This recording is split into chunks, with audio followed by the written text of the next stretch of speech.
Well, after all the talking, and 2 weeks has now gone by, the Cleveland Browns and their fans and media have finally gotten the opportunity to see the rookies on the field. Day one, Cleveland Browns rookie mini camp. Let's talk about it a little. Browns 3D starts now.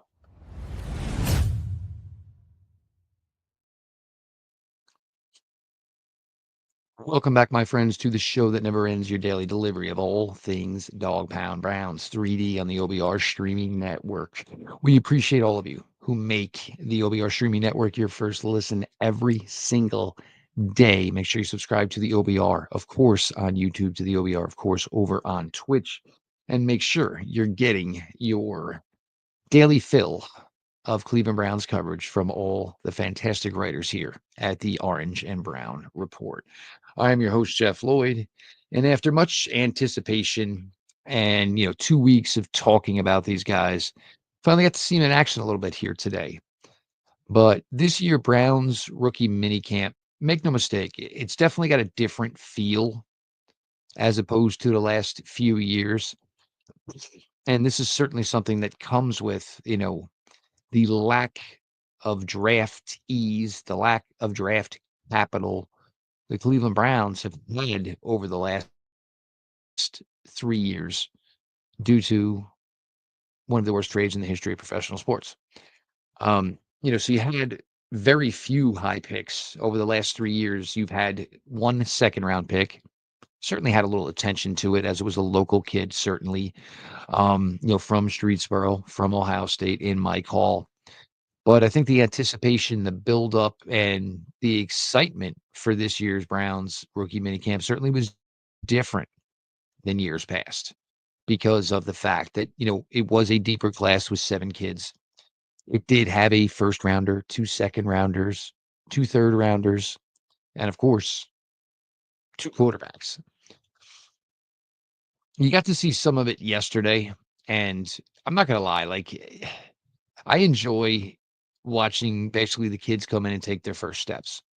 You know, picking jersey numbers, getting their equipment, putting on their NFL helmet for the first time. Mason Graham looking at all the available types of cleats on the wall and basically saying, "Well, I don't want to wear no lineman cleats." And, getting fitted for those. And a lot more goes into it, certainly. I was expecting to see the old metal thing, for the older ones. Remember when you used to go get your shoes and you put your foot on that metal thing and they figured out what size you were? Now, apparently, you stand on this platform type of thing and they, measure, your feet and basically describe, basically almost prescribe what shoe they think would be best for you. Um, you've seen the kids file in, seeing them all start to do their first interviews with, the media, talk a little bit about what they've learned to this point, certainly. Certainly a highlight on Shedeur Sanders, I would say, which is kind of odd. He was the last of the 7 picks.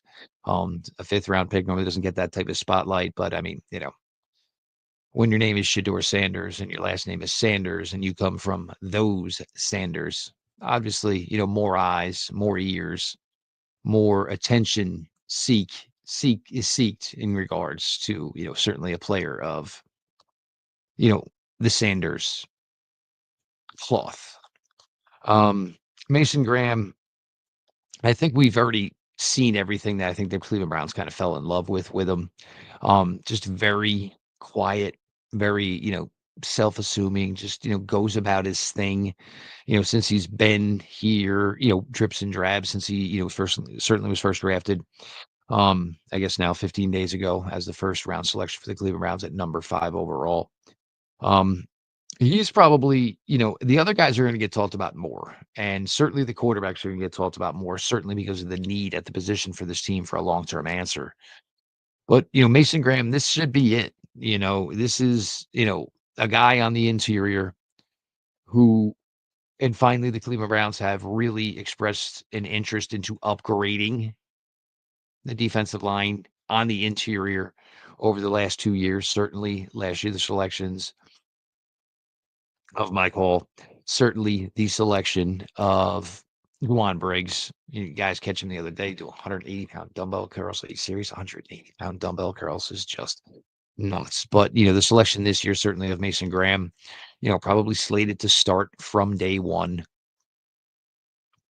Really, a guy that, feels and everybody kind of feels maybe the consensus is needs a little work as a pass rusher. That would be the area of, room to grow, just a kid, 21 years old, of course. And, very quick wrestling background. Leverage is something that he, has shown, to be, very victorious, in his time at Michigan. Very good with leverage, very good at getting off blocks, very good at getting to the gap quickly. Had a lot of explosion. So for Graham, this is, a really big opportunity because he's going to walk in here and he's basically viewed to be pretty much, I mean, even though Shelby Harris is here and certainly, the veteran that was brought in, but I mean, you think that, Mason Graham, the expectation certainly is for Mason Graham to be the best defensive tackle on this team, basically from week one going on. That's what happens when you were drafted, number 5 overall. Certainly think Mason Graham can handle that type of pressure put on him. Certainly, you know, comes from a winning program, has somebody here on the team in Zach Zinter that he can kind of, bond with, bounce things off of, talk about life in the NFL, talk about how to carry yourself in the NFL. Maybe it's good for Graham, a kid who does seem kind of quiet and unassuming, to come in here as the number 1 pick, 5th overall, but certainly have a lot of eyes, on the quarterbacks, Dillon, Gabriel, and Shedeur Sanders. So hopefully an easy transition for Mason Graham as he starts to get his feet wet here, certainly within the league. Carson Schlesinger, and, first thoughts on just seeing what was, released today, definitely put together. He's definitely got them bowling ball calves. Um, Moves well, moves extremely well, um, speaks extremely well, and, spoke on his journey and on his path. I mean, 0-star recruit, goes to UCLA first 2 years, does really nothing but, gets a little taste on special teams. UCLA opens up, the position for him by, moving some couple of guys around to other spots. All those guys ended up getting drafted, so it's not like they hurt anybody to accommodate Carson Schlesinger. And then Schlesinger just comes in as a first-time starter in college football and leads the nation with 90 solo tackles. Absolutely just takes over in his 1 year as the starting middle linebacker for the Bruins. The selection still probably, to most was a surprise at the time. I'm guilty of that, of course. Um, and, certainly gives us all pause and hesitation on just maybe where exactly Jeremiah Owusu-Koramoah is. But there is certainly the opportunity here that he is going to be able to play right away. And if he has to, start right away here. He, Hicks, you know, I don't know what the Devin Bush personal situation off the field, what that effect will have on this linebacker room. But Schlesinger himself certainly is a guy that, comes in here with a great opportunity to see immediate playing time, to continue his growth path that we saw in Los Angeles, Westwood this past year with the Bruins. Spoke about his early talkings and meetings with Coach Jason Tarver. And Jason Tarver has certainly done a good job with linebackers. The Browns, they haven't invested a lot at the linebacker position or invested highly at the linebacker position, but you've seen the growth certainly from a guy like Jeremiah Owusu-Koramoah. Certainly have seen the growth from a guy from a different side, being undrafted, and Mahmoud Diabate. And now here he is with truly a middle linebacker. You guys remember JOK was kind of playing that monster back role in his days at Notre Dame. And then they basically made the full transition to linebacker. Now here it is. It is a true middle linebacker with great success. But there is still that opportunity for Carson Schlesinger to make another jump, in my opinion. Really, again, just played 1 year for UCLA. So, yes, it's a new system. That should take a little time, but it's a attacking system. And you saw the success in 2023 that Jeremiah Owusu-Koramoah had within this system.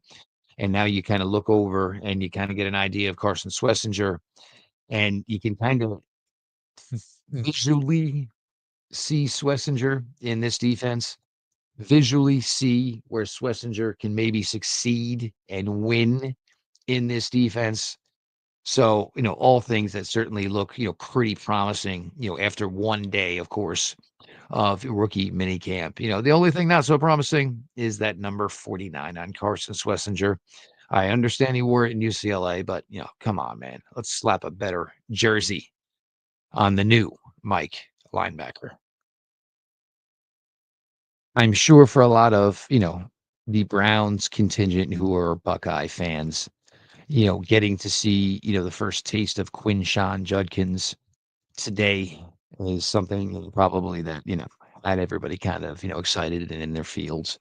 Um, you know, Maybe we can call it the DQ backfield between Dillon Sampson and Quinshawn Judkins. Um, you know, they play well. We'll find the correct nickname, but maybe for now, I'll just go with the DQ backfield, right? Um, what you could see, Judkins, and mostly what you saw, obviously, was with the ball in the air, right? Certainly not enough players in a rookie mini camp to give basically a full overall, you know, 11 on 11 team or teamwork, with the amount of guys that are actually there for these things today. I think the number was 30. I mean, yeah, you got 22 bodies, but, are you really fielding an entire offensive line and defensive line? No, no, you're not. So you saw Judkins able to catch a couple passes lined up out in the slot, certainly working with Dillon Gabriel, certainly working with Shedeur Sanders. This is not, a rookie mini camp is not where you're going to probably see the best of Quinshawn Judkins. Again, bumper car running back, likes the physicality, looks for the physicality. Not something that's always going to show up again, with, shorts and practice jerseys, no equipment on, but just helmets. Um, but And this is kind of what came from it today because Andrew Berry spoke this morning before they went into rookie minicamp today. And he was on with Anthony Lima and Ken Carmen on the fan. And, it had to be asked. And kudos to Carmen and Lima for asking it. You certainly have to ask where this team is at and what's going on and how are things viewed in regards to Nick Chubb. And, Andrew, to his credit, was honest about it and said, the communications are probably lesser now than they were leading up to the draft. Don't know if there was necessarily an offer on the table for Nick Chubb prior to the draft, but if there was and it wasn't taken, it certainly feels like now the opportunity for Nick to return is dwindled down to almost nothing. And, I talked about this last week. I think it's over. I don't think there's any good reason to rekindle this relationship. It's not that Nick has not been everything you would ever hope for in a draft choice. He was a fantastic player. He was a fantastic human being. He was great within the city. He was great within the community. He was great within the clubhouse. But sometimes you just got to realize when something is over. And for Nick to have the career he did after the catastrophic injury down in Georgia, just to overcome that was something. But then for the second catastrophic injury that Nick Chubb suffered in 2023 and what we saw last fall, and I'm not saying he can't get it back, but what we saw last fall was definitely something that was unaccustomed to any of us who have watched Nick Chubb in his career with the Cleveland Browns since 2018, since he got here. Just didn't have the giddy up, just didn't have the quickness. 3.3 yards per carry to see that associated with a guy like Nick Chubb. I mean, absolutely just blew everybody's mind. And, I hope Nick does get a shot. I do. I would like to see Nick, and I would like to actually see him play well because that's the type of guy that you can point to. It's just not how he carries himself. It's just not how he treats people, but it's also what he's been through. And, can kind of be, a testament, a story to anybody, any athlete who's down on their luck and doesn't think, that better days are ahead. Well, Nick Chubb can prove you that A, better days are ahead, not even once. And if you're really, really lucky, better days can be ahead after yet a second brutal injury. So Judd can certainly, my guess is, he should be top dog here. He should be lead dog here for the Browns. Um, it'll be interesting how the Browns, when we get to actual games, use. I know because everyone wants to talk about the quarterbacks and how this is going to go. There are other instrumental, other positional groups that I am interested in. Certainly the running back group. Certainly with Ford, certainly with Judkins, certainly with Dillon Sampson. All three better receivers than Nick Chubb was. How are you going to use them all? Is there going to be a lean one way or the other as far as maybe one guy being a feature type back? I don't want to see Dillon Sampson's role changed from what we saw at Tennessee. Yes, he should be really good, out on the wide zone. But even though, and we'll get to Sampson, but even though Sampson's a little bit smaller, it does not mean he cannot run, between the tackles, between the guards. Don't fool yourself. The kid can. So Judkins, it'll be interesting to see the type of workload he gets as we get to the summer, as we get to the regular season. Certainly can handle it. But the Browns have usually been a team that, does not like to just overwork one running back. One guy got a lot of messages on today. And this is actually still have a couple coming in through right now. Um, certainly was Harold Fanin. And, I think one of the things that should impress with everything that Harold Fanin does is not just that, he's coming from the MAC. So, he's not coming from a Power 5 conference. And are we really even saying Power 5 anymore? It seems like it's more Power 2, right? Um, but it's the fact that Fannon's doing everything he's doing at just 20 years old. I mean, when I say he's a kid, you know. So the confidence level certainly is there. Um, and another player, when you talk about why the Browns with their draft choices seem to favor younger guys. It's because you believe that there's more potential to be had to grow into a better player. But also, for Fannin, you believe that again because of age. You also believe it due to, he has not been playing the position all that long. So that, combined with the age, combined with that, combined against playing against the MAC, and I've told you on film, you can see that Fannin is not the fastest guy in the field. You can see that maybe he is not the most athletic on the field. But what I think really stands out to me with Harold Fannin, and I've said it before and I'll say it again, is athletic intelligence. He sees things quicker than others. So he doesn't have to be faster than others. He doesn't have to be more athletic than others. His vision, his anticipation is one of his plus athletic traits. And hopefully, this is the start of something good for Harold Fannin. And it's not always easy to come in as a rookie tight end. Certainly a rookie tight end that goes in the third round. And I don't even know if we call him tight end. Again, offensive weapon seems weird, but ball of clay, you know, just a lot you can do with Harold Fannin. And certainly a guy that you're going to want to monitor, here as, rookie camp begins and it'll end after the weekend, and then OTA certainly, then mini camp certainly, then one more OTA, and then of course training camp in July. Um, Dillon Gabriel and most of the things that were done today, Dillon Gabriel took the first snaps. Um, I don't think there's anything to make or take necessarily from that. I think that was maybe just a pecking order. Hey, he was drafted first. He goes first. Would not be surprised if the Browns tomorrow switch it up and let Shedeur Sanders be the first guy who starts drills, whatever.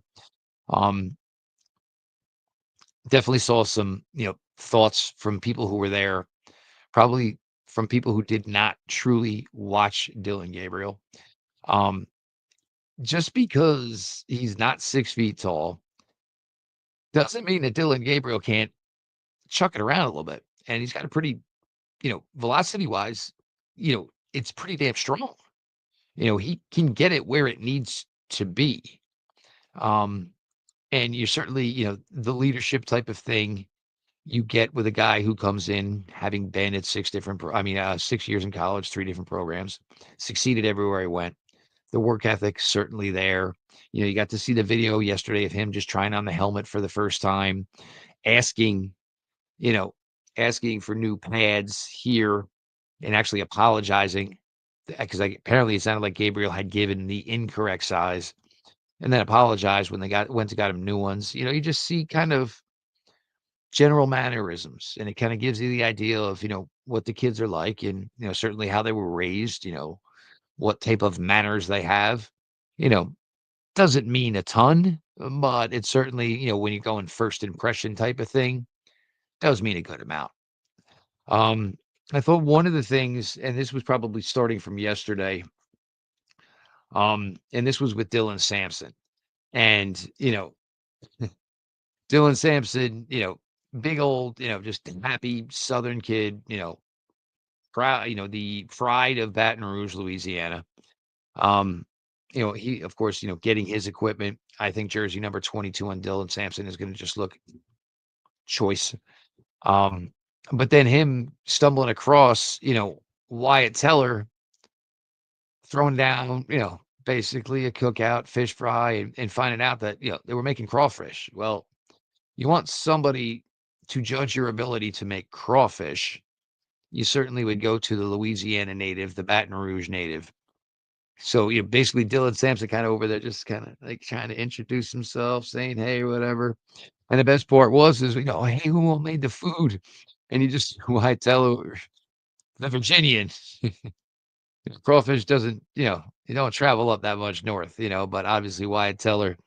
And we know certainly Wyatt, just big old fun country kid, So Dylan Sampson obviously excited, appreciated the crawfish, judged the crawfish, and certainly gave Wyatt Teller his kudos, for the lunch that he was whipping up for everybody. Um, Sampson certainly, and you guys know I talked about him a ton this cycle. I truly did. I really thought everything he did at Tennessee this past season was super impressive. Um, Nico, the quarterback, everybody wanted to talk about him. I don't know necessarily you saw what you wanted to see, and now Nico obviously will not be there. But, as far as, what Samson was able to do, school record, 22 touchdowns, 1,400 yards on the ground. He's just got that. Once that kid hits top speed, it's just, it's like when you hit, it's when you hit it's like when you hit fast forward or you're skipping through something, that you're watching or streaming and you just see the explosiveness, the quickness, and, really, really excited again about, the potential of the DQ backfield. Um, certainly still, at least one more year of Jerome Ford within this system. So certainly, as these guys are, getting their initials in, getting all the, nerves out of the way, getting themselves acclimated to the new lay of the land of what should hopefully be a very successful home for all of them. Certainly fun in that respect. Um, if you didn't know when Shedeur Sanders was drafted by the Browns, you probably would have thought he was the number one pick for the Cleveland Browns this year. It seems, getting a lot of run to the Browns social accounts. He's been here the longest. Like basically he got here after the draft. I guess it was Monday or Tuesday, and he's kind of just set up camp already. Um, you know, putting himself on his own 2 feet. He's got people here with him, working with him, and whatever your feelings are on that, I don't want to hear it. You know, you bring people with you. You know what I'm saying? You want to get acclimated in your new environment, but he's still got to go work out every day. He's still got to handle his business, and he just doesn't have those connections in the city yet to do so. And the other thing is because he is a fifth round pick, and it's not like the Sanders family is hurting for money, but it's not like Shedeur can go, whipping through his NFL money yet. He's not really making much money. It's not like he's, was a number one overall quarterback who can basically walk into his new city and say, all right, well, I need to hire a trainer. I need to hire a chef. I need to hire somebody to take care of my man. It doesn't really necessarily work that way for a fifth round pick. So, Shedeur, came with a couple people he knows, people who are invested in him, the person that he is. Um, Certainly, anything you saw today, was short. There was not obviously a lot of deep passing. Um, you know, Accuracy, crispness, just hit guys on numbers. That's what you're supposed to be doing. That is what people are looking for you to do, in a rookie mini camp. Again, just get out the jitters, get a little acclimated. Shedeur Sanders does pat the ball. I don't know why anybody's surprised. It was a talking point after his pro day. I guess it's still a talking point right now. Okay, whatever.